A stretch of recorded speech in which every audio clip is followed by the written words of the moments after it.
Bonsoir à vous et dans la continuité de notre formation des Zooms du soir, le thème de ce soir, gestion du temps, une clé du succès. Présentation Zentech Coach. La matrice d'Eisenhower. Donc je l'ai posté tout à l'heure dans le groupe. Après, il y a d'autres explications que je vais rapporter ce soir. La matrice d'Eisenhower vous aide à prioriser les tâches en fonction de leur urgence et importance. Elle est divisée en 4 cadrans. Urgent, non urgent. Dans la partie importante, on a non importante, on a juste les cadres. Donc, urgent, nécessité, gérer, crise, problème, présent, projet soumis à échéance. Non urgent, efficacité, focus, préparation, planification, prévention, construire des relations et ressources. Nous, aujourd'hui, on en est là. On en est là. Ensuite, ce qui peut éviter la déception dans ce qui est non important. Interruption, distraction, certains courriels, appels ou réunions. À éviter la perte de temps, activité futile et redondante, activité plaisante, mais s'occuper en attendant. Alors, nous, on est aujourd'hui dans la directive d'atteindre nos objectifs, on est dans urgent et non urgent. Dans la partie non urgente, l'efficacité du focus, c'est ce qui permet d'emmener le terrain, de préparer le terrain pour que ensuite on ait une visibilité sur tout le reste. C'est la préparation de ce qu'on va faire qui est la clé du résultat. Là, c'est donc ce petit tableau-là par une personne qui a revu ce projet-là, mais nous avons ça. Les 4 cadrans, urgent et important, à faire en premier. Deuxième point, important mais pas urgent, programmé pour plus tard. Urgent mais pas important, délégué à quelqu'un d'autre, ni urgent ni important, éliminer ces tâches. Qu'est-ce qui fait? C'est une chose, je vous le dis là maintenant, que je ne faisais pas auparavant. Vous savez, quand on dit faire son planning, qu'est-ce que tu fais dans la semaine? Je t'invite vraiment à commencer à écouter et à analyser ce que tu fais dans la journée. À écouter et analyser ce que tu fais sur 2 jours. À écouter et analyser ce que tu fais sur 3 jours. En l'occurrence, à faire ça sur une semaine. Les 4 cadrans, cette partie-là que je vous laisse imprégner, d'accord? C'est quoi? C'est ça. Si tu n'as pas ce cadran-là, si tu n'as pas de priorité, si tu n'as pas d'urgence, si tu n'as pas de cadre pour te mener à un but ou un objectif, tu vas procrastiner. Malheureusement, ce mot-là est très peu connu, mais a un énorme impact sur le comportement humain et sur le succès, la réussite d'une personne ou pas. On n'en prend pas conscience. Procrastiner. Procrastiner, ça peut être tu es devant ton ordinateur et pouf, il y a un truc qui arrive sur Facebook et tu vas aller regarder. Tu vas passer quelques minutes dessus. Ces quelques minutes vont se passer en 45 minutes, en 1 heure et tu t'es aperçu de rien. Donc, avoir un cadre de travail à la semaine est super important. Et moi, je m'en aperçois là en ce moment. Avec ce que je suis en train de faire, je vais pour la première fois prendre mon calepin et écrire tout ce que je dois faire à la journée, à la semaine, et même maintenant, on est obligé de programmer au mois. Et du coup, ça te donne un cadre de travail qui te permet, attention, ça ne va pas te faire travailler plus, ça va te faire travailler moins. Déjà au niveau cérébral. Comme c'est écrit, ton cerveau n'a pas besoin de penser à chaque fois qu'est-ce que je dois faire après. Tu as juste à lire et appliquer. Et de ce fait, quand tu es sur une tâche, ton cerveau se repose. Et il est concentré sur ce qu'il est en train de faire et non pas concentré sur ce qu'il doit faire après. Un exemple. Tu es en train de lire un bouquin. Tu es en train de regarder un film. Est-ce que ça t'est déjà arrivé pour dire « Ah, j'ai oublié d'écrire sur la liste, il faut les courses demain, il faut que j'aille chercher ça. » Et du coup, tu n'es pas concentré. Mais là, ce que je t'invite à faire, c'est d'avoir ton calepin avec toi pendant une semaine. Fais ça pendant une semaine. Et à chaque fois que tu as quelque chose que tu dois faire, prends ton calepin et note-le de suite. Et prends l'habitude de regarder dans ton calepin. Tu vas voir le progrès énorme que tu vas faire. Et aujourd'hui, tu sais que tu as le cadran. Les choses qui sont urgentes et importantes, faire en premier. Important mais pas urgent, programmer pour plus tard. Urgent mais pas important, déléguer à quelqu'un d'autre, ça tu peux le faire. Ni urgent ni important, éliminer ces tâches. De ce fait, ça te donne, sur la vision d'une journée, quelque chose de très clair qui fait que ton cerveau va être plus fluide. Il va être plus concentré sur ce que tu es en train de faire. Alléger les charges, alléger le cerveau pour qu'il puisse être concentré. Parce qu'autrement, c'est un bocal rempli de sable et qui t'empêche d'aller de l'avant et d'être concentré. Et de ce fait, être moins fatigué pour atteindre tes objectifs. Et tu as ton petit calepin que tu prends l'habitude de regarder tous les jours, ou ton bloc-notes sur ton téléphone, ou ton bloc-notes sur l'ordinateur quand tu travailles. Mais prenez l'habitude de noter. Prenez l'habitude de noter. La technique Pomodoro, nous l'avions également évoquée déjà. Cette méthode consiste à travailler pendant 25 minutes, suivi de 5 minutes de pause. Cela aide à améliorer la concentration et à éviter l'épuisement. Moi, j'ai fait ça aujourd'hui, parce que là, pendant un petit moment, j'ai travaillé à fond à pas d'heure. Après, c'est un état d'esprit aussi. Le fait que je le fais depuis un moment, mon cerveau, le cerveau, c'est un muscle, il va se muscler. C'est une façon simple de dire les choses, hein, mais j'ai programmé le cerveau à le faire. Mais n'empêche que le temps de repos est tout aussi important. Quand on stimule cette partie intellectuelle du cerveau, c'est très fatigant, ça prend beaucoup d'énergie. On n'a pas l'habitude de ça lorsqu'on est des personnes qui ont plus l'habitude d'être sur le terrain à bouger. Mais quand tu sollicites en continu la réflexion, le cerveau, le corps réagit énormément et consomme énormément d'énergie. Donc le repos est très important. Donc cette petite technique, Pomodoro, je travaille 25 minutes concentré, je prends 5 minutes. Cette méthode, elle a déjà fait ses preuves, énormément. Ensuite, SMART, objectif SMART. Okay? Définir un objectif SMART. Ça peut se faire tous les jours, tu as déjà fait ta programmation, mais tous les jours, quand tu te lèves, une fois que tu as pris du temps pour toi, les 90 secondes ou autres, tu as programmé ta journée et tu fais tes objectifs SMART. L'objectif SMART, c'est quoi? C'est spécifique. Aujourd'hui, je vais faire ça. Aujourd'hui, je vais apprendre la blockchain. Aujourd'hui, de 9h à 11h, je vais aller faire mes courses. Ok, aujourd'hui, de 10h à midi, je vais appeler mes prospects. De 13h à 15h, j'ai prévu de faire une formation. De 16h à 17h, et ainsi de suite. Tu n'as juste à cocher ton calepin une fois que c'est ça. Et à la fin, je vais rajouter quelque chose qui permet, une action qui permet de mettre ça en pratique et que ce soit vraiment, vraiment, vraiment efficace. D'accord? Donc, ici, SMART, c'est quoi? Spécifique. Donc, spécifie les tâches. Quelque chose qui soit mesurable, qui soit atteignable, qui soit réalisable, temporellement défini. Je vais prendre 2 heures, je vais prendre 3 heures, je vais prendre 4 heures, ou je vais me prendre la semaine, je vais faire tous les matins de 9h à 10h. Quand tu te réveilles, tu prends ton petit déjeuner, tu fais ton sport ou autre chose, et tu sais qu'après, c'est déjà programmé. Objectif clair, net et précis. C'est ça qui fait changer la vie. Assure une direction claire et mesurable. Parce qu'il y a une chose qui est importante, et ça, tu vas l'identifier. Combien de fois tu t'es dit « je veux faire quelque chose » et tu ne l'as pas fait? Combien de fois tu as dit quelque chose à quelqu'un? Non, c'est autre chose, excuse-moi. Je reviens sur le truc que tu n'as pas fait. Mais la seule personne qui est vraiment déçue, c'est toi. Même si tu l'as dit à quelqu'un d'autre. Si tu l'as dit, t'inquiète pas, demain je gère ça pour toi et tu ne le fais pas. Dans ta tête, tu t'es dit, j'ai autre chose qui est venue, j'ai une autre urgence qui est venue, donc j'ai pas pu le faire. Mais en définitive, tu le sais très bien. Moi, ça m'est arrivé plusieurs fois. De vouloir bien faire et tu dis, t'inquiète pas, je vais faire, et au détriment de ton temps à toi, et de ce fait, tu ne le fais pas. Tu déçois la personne à qui tu l'as dit, mais tu te déçois toi-même encore plus. Donc, très, très, très important. Moi, je vais l'appliquer. Là, ce soir, en finissant, là, je vais écrire. Je vais planifier tout mon week-end. Je vais planifier toute ma semaine prochaine. Et vendredi prochain, quand on va faire notre Zoom, on va comparer ça. On va comparer nos plannings. Aujourd'hui, la société, elle s'appelle Z Edge in Coaching. Ça veut dire Edge, ça veut dire pousser.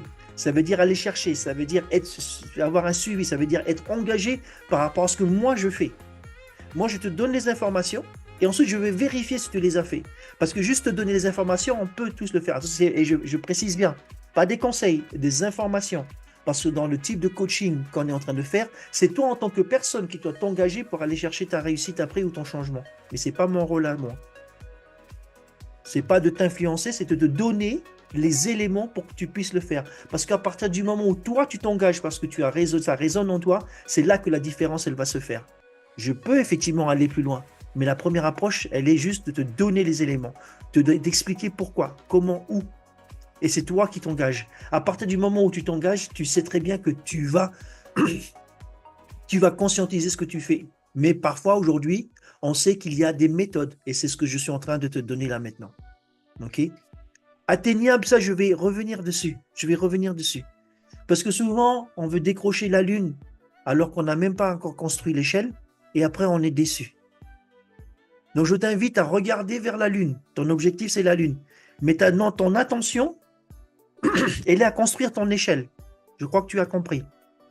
Ma destination, c'est la Lune. Ok, ben, comme je n'ai pas de vaisseau spatial, je vais construire une échelle. Donc, c'est pas à pas. C'est chaque jour où tu vas poser un jalon. C'est chaque jour où tu vas changer quelque chose que tu n'as pas encore fait.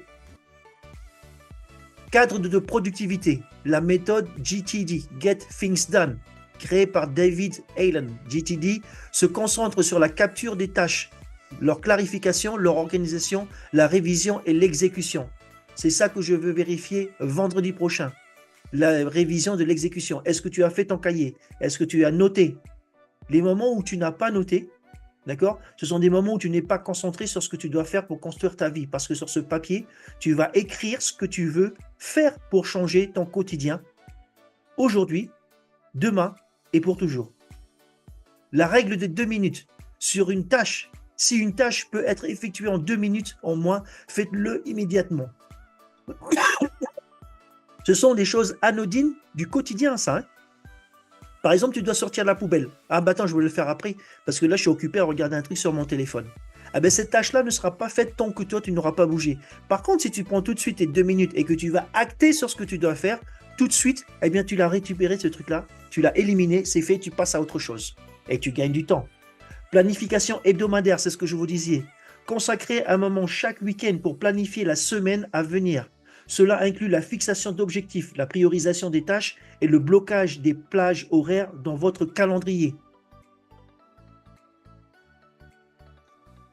D'ici, excusez-moi, je vais changer l'approche. Je vais changer l'approche. Dimanche soir, je sais qu'on a notre événement, mais tu as 48 heures. Tu as un peu plus de 48 heures aujourd'hui. Je veux que dimanche soir, tu m'aies présenté ton planning. Je ne veux pas savoir si tu vas aller voir le médecin et machin. Je dis, ben, là et là, j'ai pris ça. Ici, j'ai des rendez-vous de là à là. Ici, ça. Là, j'ai pris 1 heure pour aller manger. Parce que il faut également, dans ce programme, prendre du temps pour soi. Ça ne veut pas dire que je travaille tout le temps. Et fais-le, pas essaye, fais-le. On vérifie ça dimanche soir. Même si on aura un bel événement, il faut justement surfer sur cette vague pour aller de l'avant. D'accord? Donc, fais ça. Et normalement, pour demain soir, vous aviez un challenge. Préparez un petit film de 3 minutes sur tous les beaux moments de votre vie. Est-ce que vous l'avez fait? Est-ce que vous l'avez fait? Je vous promets que de passer à l'action sur des choses que vous devez faire pour vous, elles sont très gratifiantes et vous aident énormément. Énormément. Gratitude envers soi, c'est quelque chose que vous devez faire. Normalement, vous devriez avoir le temps de le faire encore.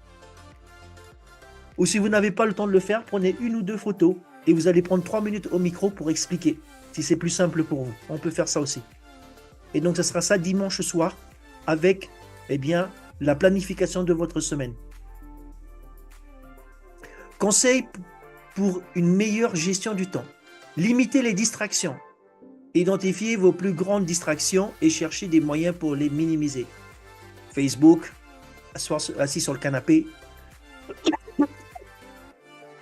regarder le temps passer sans rien faire, ou aller donner des conseils aux autres alors que nous, on ne les a pas fait pour nous-mêmes. Toutes ces petites choses-là à éliminer. Utilisez des outils numériques. Exploitez des applications de gestion de temps comme Trello, Asana ou Todoist pour suivre vos tâches. Moi, j'ai déjà utilisé Trello, je peux vous le montrer. Parce qu'il y a une chose que j'ai bien retenue, je vous le dis juste après. Blocage du temps. Allouez des plages horaires spécifiques pour différentes catégories de tâches quotidiennes à l'aide de votre calendrier. Certaines personnes se positionnent tranquillement, mais la plupart de ce challenge, c'est pour changer de vie, améliorer son quotidien. Nous avons en plus le challenge, mais ça, c'est une carotte qui est là, mais c'est quelque chose que de toute façon, tu dois appliquer pour sortir de ce que tu vis aujourd'hui. Ce n'est pas simplement pour le marketing de réseau. D'accord? Et je vous le dis en toute sincérité et très humblement. Ce type de formation-là, sur 21 jours, c'est la dernière fois que je le fais à ce prix-là. Je vous reparle d'argent. Pourquoi, les amis? Parce que nous sommes là dans un but précis. Le thème c'est la gestion du temps et améliorer sa relation à l'argent. Conscientisez vraiment ce qu'on est en train de partager. Conscientisez vraiment. Conclusion. Une gestion efficace du temps peut transformer votre vie professionnelle et personnelle en vous permettant d'accomplir davantage avec moins de stress. Prenez l'initiative d'adopter des techniques et des cadres qui résonnent avec votre style de travail et votre style de vie, bien sûr. Ok? On va revenir en arrière. La première chose que tu peux faire pour avoir ça, si tu n'as pas d'outil numérique aujourd'hui, prendre un papier et noter. Blocage du temps. Souvent, quand on a du temps bloqué, lorsqu'on ne le fait pas forcément, c'est parce que tu as rendez-vous avec le médecin, ou tu as rendez-vous avec une amie, ou tu as rendez-vous pour le travail. Dis-moi sincèrement, mets-moi dans le chat sincèrement, combien de fois dans le calendrier tu vas bloquer du temps pour toi? Vas-y, dis-moi sincèrement, combien de fois dans le calendrier te dire, ben là, je vais prendre du temps pour moi, ou je vais aller à la plage, ou je vais aller lire, ou je vais aller chez le coiffeur, ou autre. Combien de fois par semaine tu prends le calendrier et tu dis, ben ça, je vais faire ça pour moi?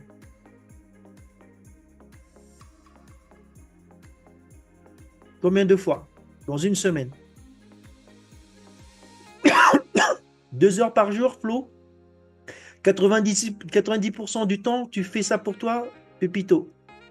Tous les jours, je me prends du temps. Ok. Ok.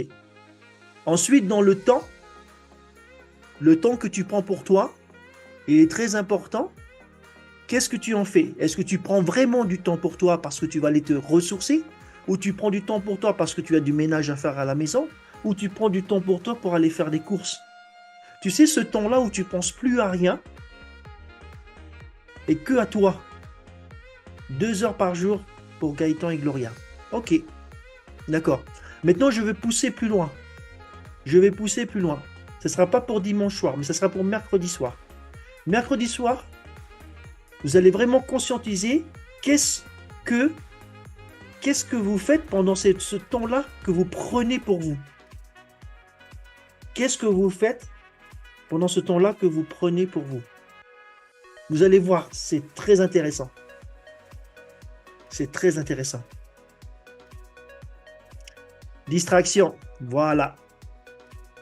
Est-ce que c'est juste parce que tu fais rien et puis tu penses à rien, ou tu penses à des trucs pour toi qui vont te faire, eh bien, aller chercher autre chose? Je vais finir ça et ensuite on va couper l'enregistrement et on va revenir sur certaines explications. Je reviens ici. Donc la conclusion par rapport à une gestion du temps beaucoup plus précise. Maintenant, cette petite vidéo que j'ai faite là, elle est sur la discipline. On finira le Zoom. Ensuite, je vais couper l'enregistrement et on va aller chercher des explications. La puissance de la discipline. Chers auditeurs, aujourd'hui, je vous invite à explorer ensemble un thème fondamental, la discipline. Ce n'est pas seulement un mot ou une idée, mais une compétence essentielle, un trait de caractère qui forge le chemin vers nos objectifs les plus ambitieux. Comprendre la discipline. La discipline est l'art de faire ce qui doit être fait, même lorsque les circonstances ne sont pas idéales. Cela signifie choisir l'action malgré le confort et privilégier le long terme sur le court terme. La discipline comme fondement du succès. Sans discipline, le talent est une promesse non tenue. La discipline transforme les désirs en réalisation. Prenons l'exemple des grands sportifs, artistes ou entrepreneurs. Ils partagent tous une régularité et un dévouement qui dépassent les inspirations passagères. Cadre et habitude. Pour construire la discipline, adoptez ces cadres. La règle des 5 secondes de Mel Robbins, agir dans les 5 secondes pour contrer l'hésitation. L'action quotidienne. Chaque jour, engagez-vous à faire une action, même minime, qui vous rapproche de votre but. Vaincre la procrastination. La procrastination, cet ennemi insidieux, s'infiltre sous le prétexte de la perfection et du confort. La discipline est notre bouclier, notre arme pour trancher dans le vif du sujet. Connaître son pourquoi. Un engagement sans une raison majeure tend à s'effondrer. Découvrez votre pourquoi sincère, votre moteur profond, et laissez-le alimenter votre discipline. Discipline et flexibilité. La discipline n'est pas une rigidité extrême. Elle s'accompagne d'une flexibilité mesurée, permettant d'adapter notre trajectoire sans compromettre notre engagement. Apprendre par l'échec. L'échec n'est pas l'ennemi de la discipline, c'est un enseignant, une opportunité d'analyse et d'ajustement. Les erreurs sont des fondations sur lesquelles la discipline se renforce. L'impact quotidien. Incorporez la discipline dans vos habitudes journalières par de petites actions répétées. Ce n'est pas le grand geste qui compte, mais la somme des petits efforts cohérents avec le temps. Conclusion. En adoptant la discipline, vous vous donnez le pouvoir de créer, d'innover et de surmonter tous les obstacles. C'est une clé pour libérer votre potentiel caché. Rappelez-vous, être discipliné est un choix quotidien, un engagement envers vous-même.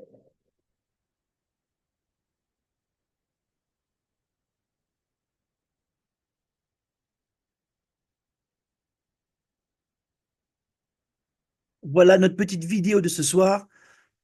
Et le slide est très court, il va se terminer ici. Et nous allons nous retrouver face à l'écran. Je vais arrêter l'enregistrement.